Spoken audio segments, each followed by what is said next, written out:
Time magazine called them vengeance with a smile.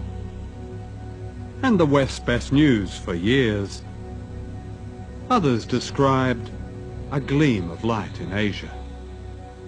The seeds of globalization were planted in the bloodbath. In 1967, the Time Life Corporation sponsored a conference in Switzerland that planned the corporate takeover of Indonesia.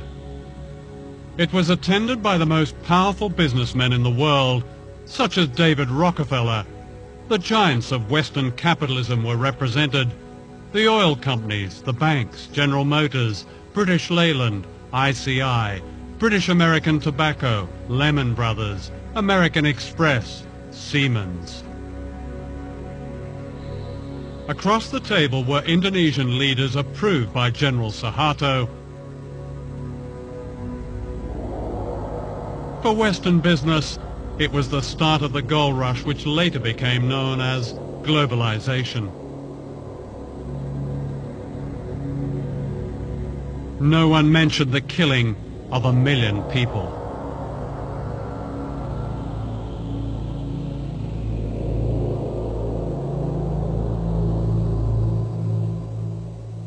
I've never, ever heard of a situation like this for any country, where global capital essentially holds a meeting with state and hammers out the conditions of their own entry into the country.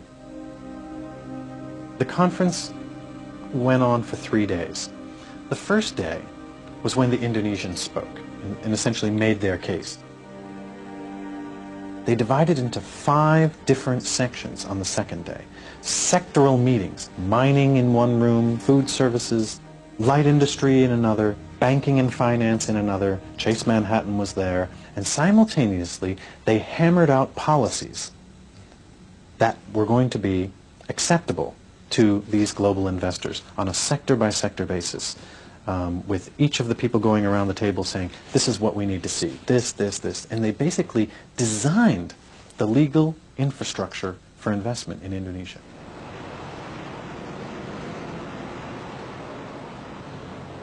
Was the foreign business community here aware that they were dealing not just with a corrupt, nepotistic dictatorship, but also with a mass murderer?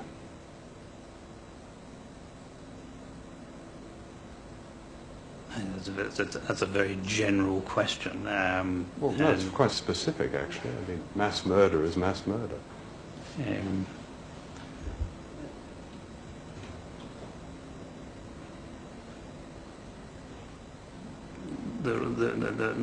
The fact that many people have died in Indonesia in unfortunate, tragic circumstances at the directly or indirectly as a result of the previous regime is hugely unfortunate. Whether if foreign investment had not been here, that would have prevented in any way those events occurring. Nobody has perfect vision on what might have been.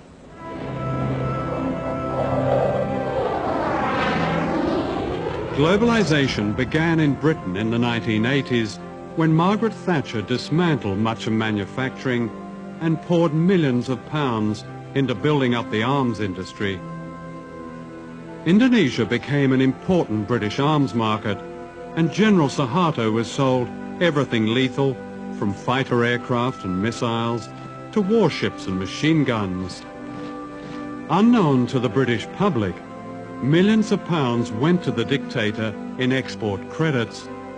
In other words, a large part of his arms bill was paid by the British taxpayer. So important was Suharto as a business partner that the mass murderer was welcomed to London by the Queen.